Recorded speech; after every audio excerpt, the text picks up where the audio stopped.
काही दिवसांपासून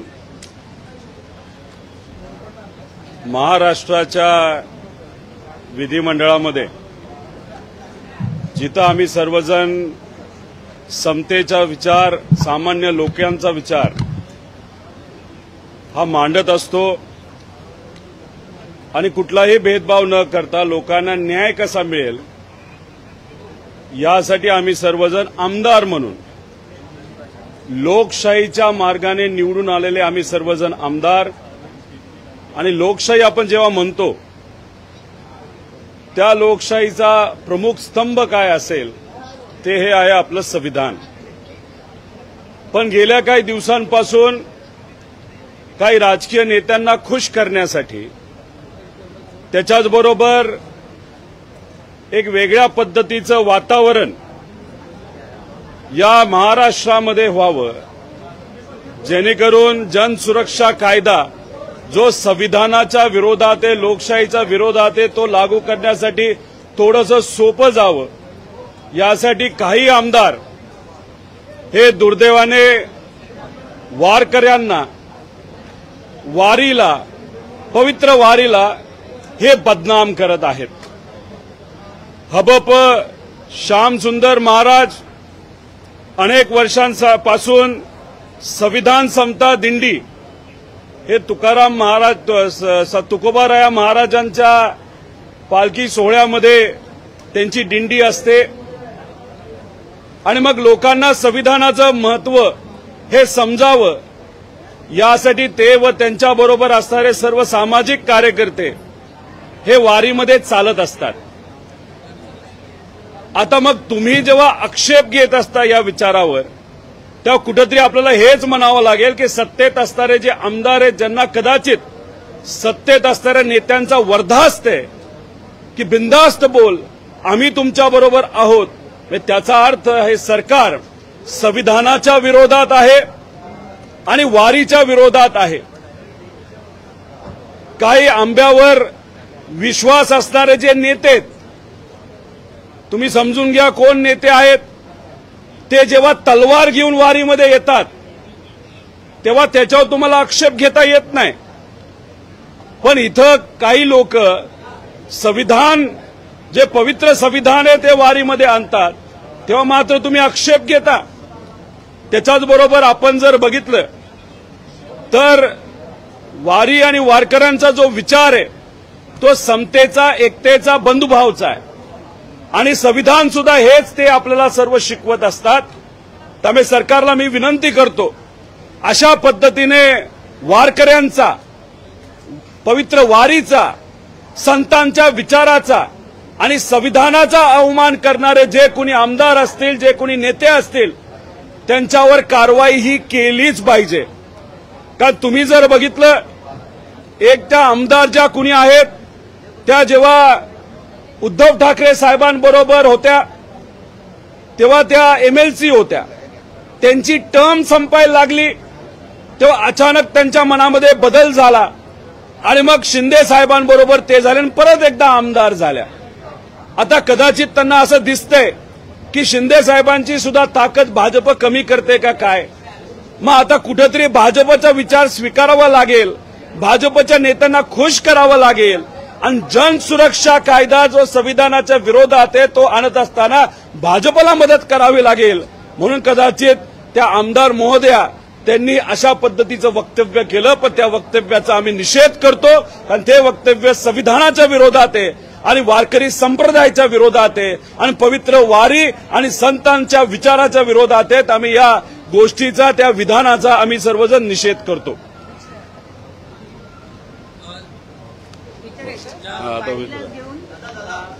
काल दोन मंत्री म्हणजे उपमुख्यमंत्री एकनाथ शिंदे आणि गिरीश महाजन हे दोघेही जण एकाच दिवशी पंढरपूरला गेले तिथलं नियोजन बघायला. यापूर्वी हे चित्र आपण काश्मीरमध्ये सुद्धा बघितलेलं होतं.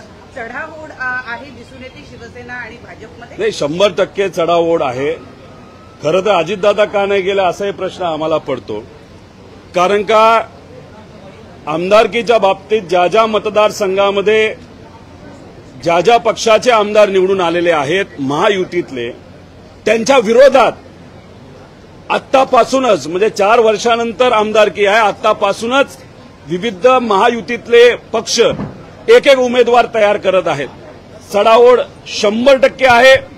आज ती पंढरपूरला चढाओढ आपल्या सर्वांना बघायला मिळाली आणि तशीच चढाओढ जेव्हा महाकुंभ हा नाशिकला होईल तिथं सुद्धा ती चढाओढ दिसणार आहे.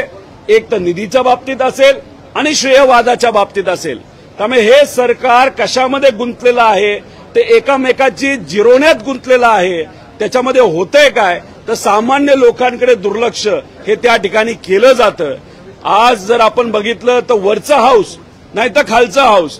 आम्ही सुद्धा काल जेव्हा शेतकऱ्यांच्या हिताचे प्रश्न, कर्जमाफीचा मुद्दा, त्याच्याबरोबर विम्याचे प्रश्न, शेतकरी आत्महत्याचे प्रश्न, महिलांचे युवांचे प्रश्न मांडत होतो तेव्हा पुढे फक्त एक मंत्री बसले होते आणि ते मंत्री सुद्धा मुंबई शहरातले आहेत. ते कुठून मंत्री आहेत, आमदार आहेत याच्यावर आमचा आक्षेप नाही, पण त्यांना ते विषय समजणार नाही. ते कुठेही नोट घेत नव्हते, कुठलाही बाकी मंत्री तिथं बसला नव्हता आणि जिथं अधिकारी सेक्रेटरी बसायला पाहिजे तिथं सुद्धा जर आपण बघितलं तर ज्युनियरच्या ज्युनियर आणि ते सुद्धा काही पीए, ते सुद्धा 3 पीए तिथं बसले होते. मग कुठेतरी लोकशाही थट्टा केली जाते. मग तुम्हाला काय पडलंय तर फक्त राजकारण पडलंय, एकामेकाची जिरवायचं पडलेलं आहे. हा नेता पुढे गेला तर त्याला ओढायचं आणि जेव्हा खऱ्या अर्थाने अधिवेशनामध्ये आम्ही जेव्हा मुद्दे मांडत असतो त्या मुद्द्यांकडे दुर्लक्ष या सरकारकडनं तिथं केलं जातंय. वरच्या हाऊसमध्ये सुद्धा आणि खालच्या हाऊसमध्ये सुद्धा हे आपण सर्वांनी त्या ठिकाणी बघितलेलं आहे.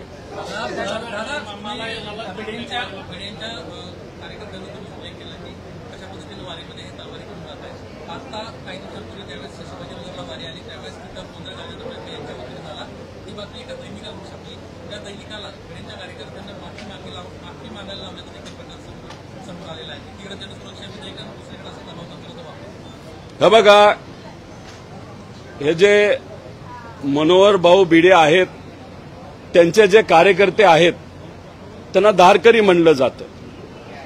एखादा महामानवाचा विचार पुढे घेऊन जात असेल जो कुणी असेल तर त्याचं स्वागतच केलं जाऊ शकतं. पण दुसऱ्या बाजूला तुम्ही जर दमदाटी करत असाल, दडपशाही करत असाल, तलवाऱ्या घेऊन जर कुठेतरी वारीमध्ये जात असाल जिथं समता, एकता, बंधुभाव आणि शांततेचा संदेश दिला जातो, म्हणजे कुठेतरी तुम्ही वारीला हायजॅक करण्याचा प्रयत्न करता, त्याच्यामध्ये चुकीचे विचार टाकत असता. त्याच्याचबरोबर एखादा पत्रकार हा लोकशाहीचा प्रमुख स्तंभ आहे.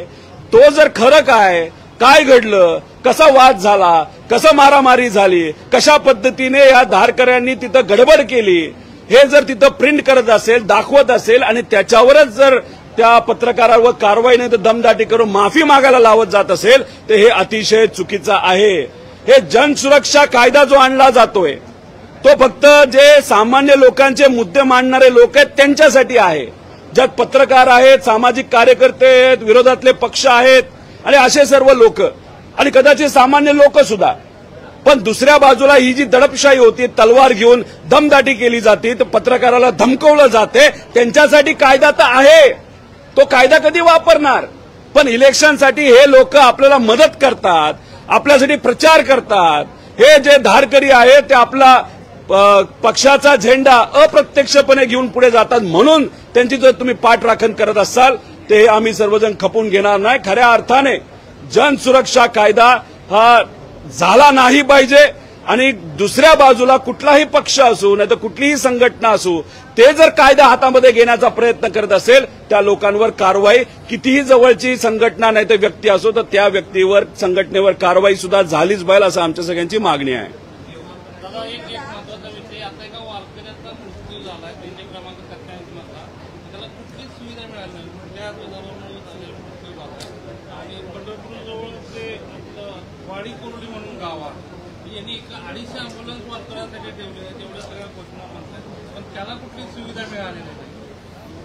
आता मला माहित नाही अँब्युलन्सेस खऱ्याच दिल्यात का फक्त दिखाव्यासाठी दिलेल्या आहेत.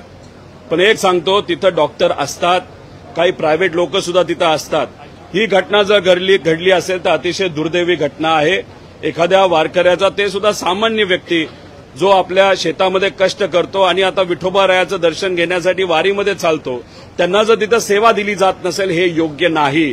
हा विषय आपल्या समोर आला म्हणून आज चर्चेत होते. असे अनेक विषय असतील. त्यामुळे सरकारने मला असं वाटतं की फक्त भपकेबाजी करण्यापेक्षा लोकांना सेवा देण्यामध्ये लक्ष देण्याची जरूरत आहे. जसं इलेक्शनच्या आधी अॅडव्हान्समध्ये दिंडी प्रमुखांना पैसे पाठवले होते, पण आता जर आपण बघितलं तर पाठपुरावा करावा लागला, आंदोलन करावं लागलं, आम्हाला विषय मांडावे लागले. मग कदाचित त्यांनी ठरवलं की नाही आपण पैसे देऊ. पैसे दिले नाही दिले अजून आम्हाला माहित नाही, पण म्हणजे कसं की हे सरकार नाटकी सरकार आहे. इलेक्शन आलं तर नाटक करतं, इलेक्शन गेलं की विश्रांती घेतं. अशा पद्धतीचं हे सरकार काम करतं. हे दुर्दैवी गोष्ट आहे.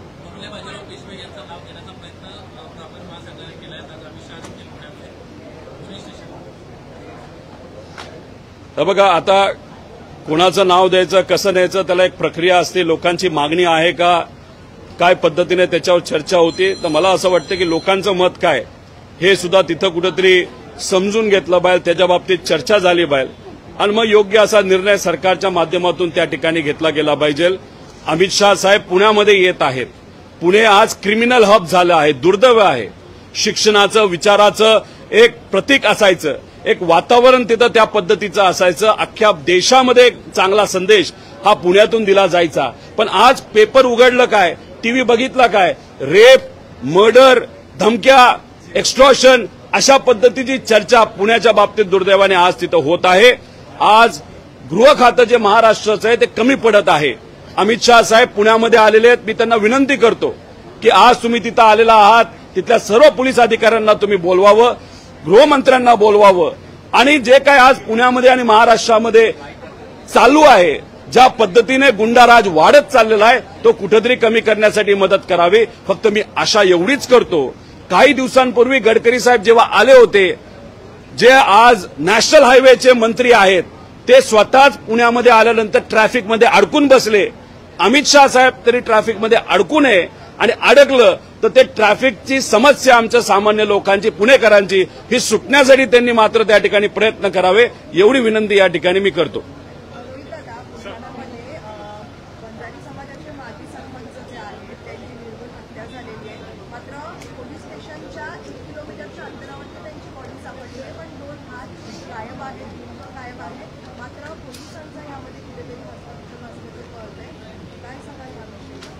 वंजारी समाजाचे सरपंच, माजी सरपंच सोनवणे यांची दुर्दैवाने तिथं हत्या झाली, हे आपण सर्वांनी बघितलं. अतिशय वाईट परिस्थितीमध्ये त्यांना मारण्यात गेलं. आता याच्यामध्ये जेव्हा आपण अभ्यास करतो, जे काय बातम्या आम्हाला कळाल्या, ज्या काय ऐकीव गोष्टी आमच्यापर्यंत आलेल्या आहेत, 1 महिन्यापूर्वी पोलीस स्टेशनमध्ये असणाऱ्या काही पोलीस अधिकाऱ्यांनी त्यांना बोलावलं होतं. काही कदाचित भावकीचा वाद होता. पोलिसांनी बोलवल्यानंतर त्या बिचाऱ्या 60 वर्षाच्या माजी सरपंचांना असं वाटलं की पोलीस मध्यस्थी करत असेल तर त्यांचा विषय तिथं संपून जाईल. पोलीस स्टेशनला आल्यानंतर महिनाभर तो माणूस दिसलाच नाही. आणि दिसला कधी तर 2 दिवसापूर्वी, जेव्हा त्याची हात तुटलेली, डोकं छाटलेली अशी बॉडी त्या ठिकाणी दिसली. म्हणजे हे काय चाललंय या महाराष्ट्रामध्ये. म्हणजे बीडचं प्रकरण झालं, तर परभणीचं प्रकरण झालं, पुण्यात रेप चालू आहेत, मुंबईत रेप चालू आहेत, विदर्भामध्ये रेप चालू आहेत, नागपूरमध्ये रेप चालू आहेत. अतिशय वाईट परिस्थिती आणि त्याच्यातच ही बातमी येते. आणि ज्या पद्धतीने निर्गुण पद्धतीने त्याची हत्या केली गेली आणि अशी चर्चा आहे की पोलीस सुद्धा याच्यामध्ये सहभागी आहेत. त्यामुळे मी होम मिनिस्टर साहेबांना विनंती करतो की कृपा करून याच्यामध्ये लक्ष दिलं गेलं पाहिजे. आणि अशा पद्धतीने जर सामान्य लोकांची हत्या आणि ते सुद्धा पोलीस प्रशासन ऐक्यू माहितीवर असं कळतं की ते सुद्धा त्याच्यामध्ये इन्व्हॉल्ड आहेत, तर ही अतिशय भयानक गोष्ट आहे असं माझ्यासारख्याला त्या ठिकाणी वाटतं.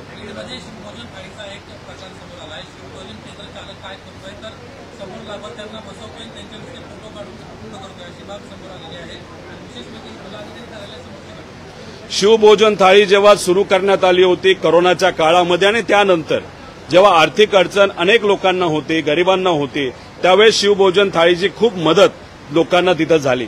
पण नंतरच्या काळामध्ये आपण जर बघितलं तर तुम्ही म्हणता तसं झालं. बऱ्याच ठिकाणी नुसते फोटो काढले, फोटो रिपोर्ट केले, जेवण कोणाला दिलं नाही आणि त्यातून फक्त बिलं काढण्यात आली होती.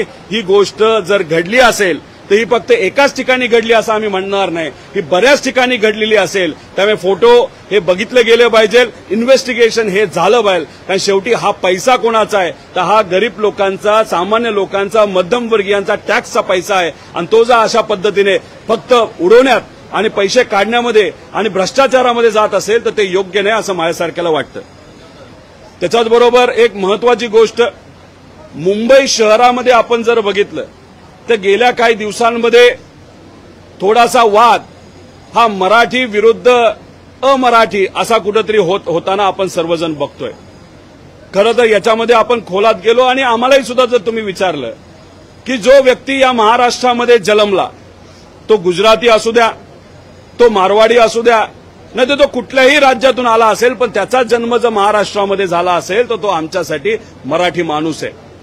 भाषा तर त्यांना येतेच, पण हा जो वाद आता वाढवला जातोय, जो पेटवला जातोय, जसं विधानसभा इलेक्शनच्या आधी ग्रामीण भागामध्ये राजकीय फायदा व्हावा यासाठी जातीय वाद मोठ्या प्रमाणात वाढवला गेला होता आणि शहरामध्ये त्या काळामध्ये लोकसभेला फायदा व्हावा यासाठी धर्माचा वाद निर्माण केला गेला होता.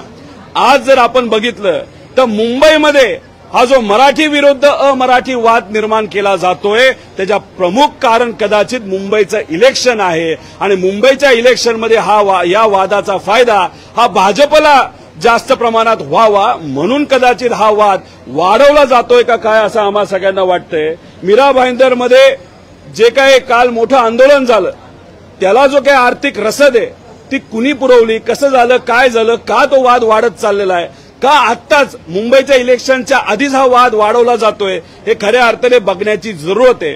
म्हणजे महाराष्ट्राला मोठं करण्यासाठी, महाराष्ट्राला या देशातलं सगळ्यात ताकदवान, आर्थिक दृष्टिकोनातून ताकदवान राज्य बनवण्यासाठी हे सरकार प्रयत्न करत नाही, तिथं जातीवाद आणतंय. आणि मुंबई जी या देशाची राजधानी आहे आर्थिक, तिचं महत्व कमी व्हावं आणि लोकांचं लक्ष दुसरीकडे कुठेतरी जावं आणि एक वेगळ्या प्रकारचा वाद या मुंबईमध्ये यावा यासाठी हा वाद मराठी आणि अमराठीचा केला जातोय असं आम्हाला आता त्या ठिकाणी शंका यायला लागलेली आहे. आणि हे जर होत असेल ते अतिशय दुर्दैवी आहे. त्यामुळे मी कृपा करून मुंबईच्या सर्व जनतेला, महाराष्ट्राच्या जनतेला विनंती करतो, हे जे काय भेदभावाचं राजकारण आहे, हे जे काही वाद घालण्याचं राजकारण आहे, हे आपल्याला कधीही भलं पडणार नाही. त्यामुळे कृपा करून या बाबतीत विचार करा आणि जर कुणी हे करत असेल तर सोशल मीडिया आणि विविध माध्यमातून हे लोकांसमोर तुम्हीच आणू शकता, मीडियाच आणू शकता आणि ते सुद्धा मराठी मीडिया आणू शकते असा विश्वास त्या ठिकाणी माझ्यासारख्याला वाटतो. मुंबई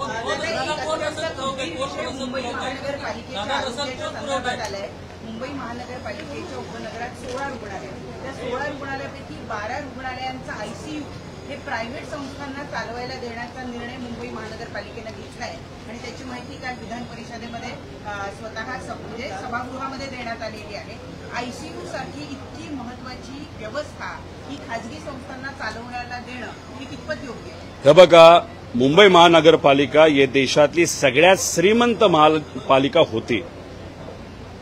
जेव्हा प्रशासक येण्यापूर्वी तिथं 90,000 कोटी रुपयाच्या ठेवी होत्या आणि त्यावेळेस जर आपण बघितलं तर तिथं कुठेही पैसा कमी पडत नव्हता. आरोग्य सेवा असू द्या, रस्ता बनवायचा असू द्या, गटर करायची असेल, सामान्य लोकांना सेवा द्यायची असेल, पण गेल्या 2.5-3 वर्षामध्ये पैशाचा इतका उत्माद झालाय, पैशाचा इतका भ्रष्टाचार झालाय, कदाचित महानगरपालिकेकडे पैसा कमी पडायला लागलेला आहे. म्हणून काही प्रमाणात हे जे हॉस्पिटल आहे ते प्रायव्हेट लोकांना दिले जातात. नाही तर प्रायव्हेट लोकांना हॉस्पिटल देत असताना त्यातून काही अर्थव्यवहार होतोय का, काय आर्थिक व्यवहार पैसे घेतले जात आहेत का? कारण का हॉस्पिटलला जेव्हा दिलं जातं त्याच्यामध्ये कदाचित कोटा आणला जाईल. हॉस्पिटल बांधण्यासाठी प्रायव्हेट लोकांना खर्च करायचा नाही. आज जमीन मुंबईमध्ये महाग असल्यामुळे प्रायव्हेट लोक कदाचित या लोकांना, या नेत्यांना प्रस्ताव असं देत असावे की ही बिल्डिंग तुमची तयार आहे, ही बिल्डिंग आम्ही वापरायला घेतो.